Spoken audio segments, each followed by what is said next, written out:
college football has a scheduling problem. And I don't know what the perfect answer, actually, I do know what the perfect answer is, but I know that it's not really possible or not acceptable right now. And I think that sucks. If you are anything like me, and God, I hope you're not. If you're anything like me, my wife is a planner. She wants to know what we're doing as far in advance as she possibly can. I'm sure there's some anxiety thing in there that I don't know about / deal with that she does. But in our almost decade of marriage, I've gotten used to becoming a planner. In my nature, down to my core, I am not a planner. I'm a free-flowing, last-minute, spontaneous, let's go on an adventure type dude.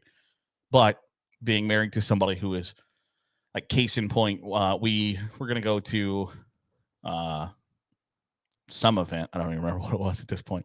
Some event on, like, Saturday, back before we got married. And on Wednesday, she wanted to cancel our plans for that event because we didn't know where we were going to park.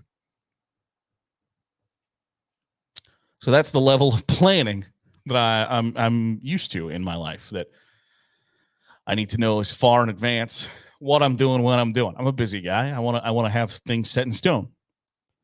I want to know what college football games I can / want to go to in 2024.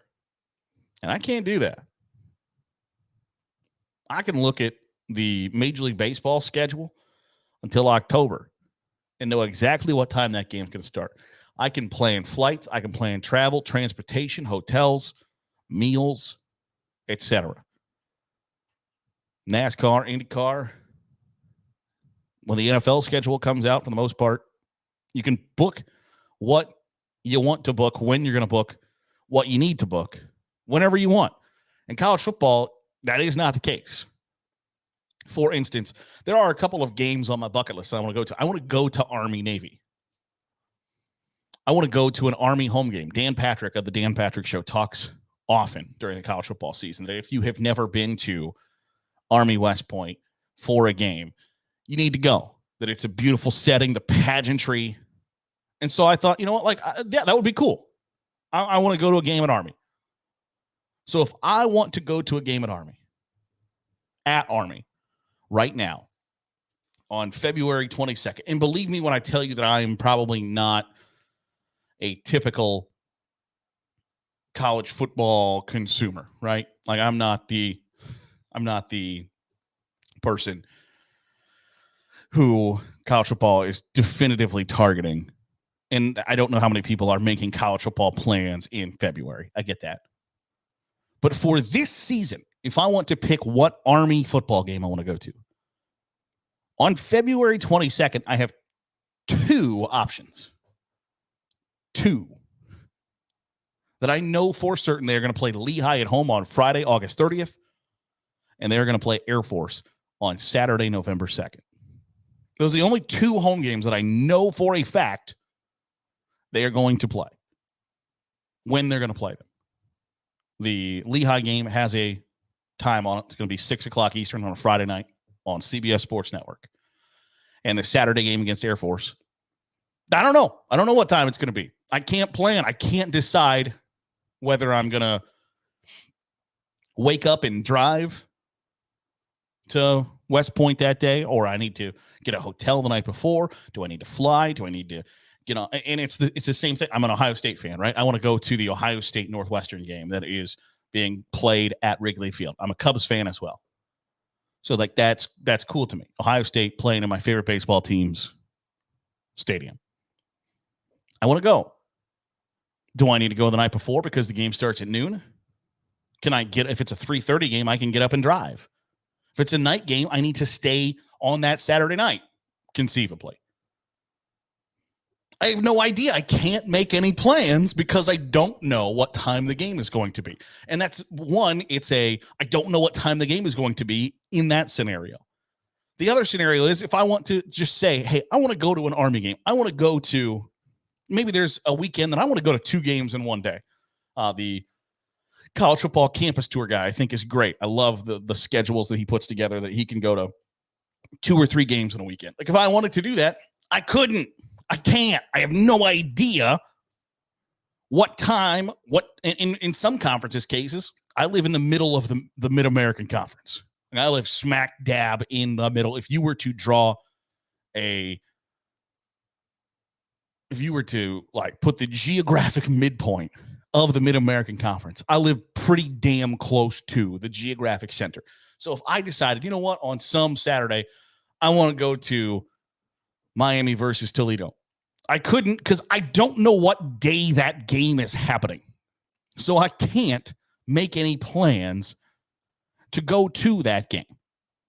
If I decided I wanted to go to Bowling Green versus Eastern Michigan, I can't. I don't know when it's going to happen. And it's February. These games are supposed to happen in September, in October. And I realize that maybe not everybody plans ahead like I do.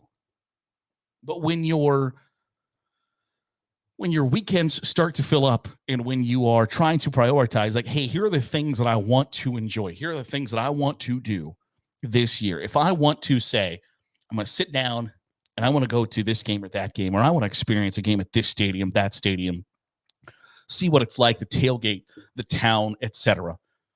I don't have that ability with college football until generally about 12 days before that happens. And I don't know about you, but at work, I need more than 12 days notice if I'm going to take some time off, or if I'm not going to be there on Friday because I need to leave to get to whatever game I want to go to on that Saturday. I might not be on Monday because I'm going to take forever to come back from Eugene, Oregon, or whatever. I don't have that luxury of just dropping whatever I'm doing.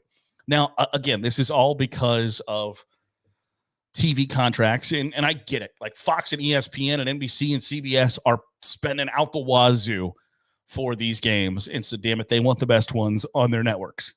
I understand it. But at the same time, shouldn't you have a little bit of autonomy to say, every once in a while, like, hey, whether it's the Big Ten, SEC, whatever, if LSU was playing Alabama at home and LSU says, damn it, I want that game to start at 7:00, shouldn't they be able to do that once a year? Shouldn't Notre Dame does have that, but shouldn't Michigan be able to say, we're playing Washington or we're playing Texas at home, damn it, I want that game in prime time at night? And ideally, I would love a situation where basically the teams were to sit down and say, if somebody in the Big Ten said, I'm going to play all of my home games at noon, or I'm going to play all my home games at 8:00, I'm going to play all my home games at 3:30, that's fine. But you know what? Fox, NBC, CBS, Big Ten Network Peacock have to figure out which games they're broadcasting at those points, because some games are starting at noon, some games are starting at 3, some games are starting at 8. Now the Oregon, Washington, USC, UCLA, some games are starting at 10 p.m. Eastern time, whatever the case may be. I wish in a perfect world that that's how it was, that we just got to sit down and say, all right, we're playing this team, this team, this team, this team at noon. In our home games, this home game 3:30, and these two home games at 8:00 Eastern. Or however you want to portion it up, however you want to divvy it up. And then I could plan ahead. And maybe this is just a personal rant of, but I don't think it is. I think people make plans in advance, and when your plans include being limited to deciding on if you're going to go to a game 12 days in advance or not, I don't think you can then question, like, well, why is college football attendance down? Because the experience is quasi-miserable, whether you're paying for parking to park a mile away to hoof it to the stadium where you pay $25 to park. The weather's not great. You got to hoof your fat ass up to C deck. And this is just a specifically Ohio State thing now. You got to hoof your fat ass up to C deck. I went to a game with one of my friend's wives, was a college All-American in 2 sports. And by the time we got to our seats, she was like, oh my God, my legs feel like jelly. She's a college All-American in 2 sports. And she's like, oh my gosh, this was a hike. Like, yeah, imagine being a fat, miserable bastard It's not a great experience. You're crammed in like batteries. It's either hot or cold and raining. $9 for a hot dog and $14 for a beer, or I can sit at home and listen to Gus Johnson and Joel Klatt in my recliner on my 75-inch 4K TV. It's really a simple discussion. So college football has schedule problems. College football has, I think, in some aspects, an experience problem. And then wonders why. God, I don't understand why people come out to the games. Really? You don't say. You can't figure it out. It's easy to make it an easy, enjoyable experience. And yet, at some points, in some schools, it sucks. And I don't get it. And it's like, it's basically just hubris. It is like, what else are you going to do?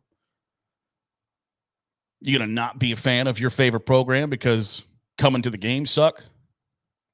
And I get it, because what else are you going to do?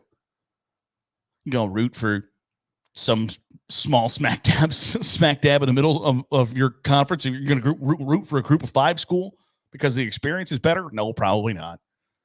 You're going to root for the big-time program because they're on network TV and competing for championships. So I get it. But when you know that your experience stinks and that the schedule stinks and that for some conferences even they don't know who they're going to play when in late February, I don't think it's ridiculous to ask for just a little bit better from a fan's perspective than that. So that's I don't know the last time I've been that angry. We'll work on that for Sunday.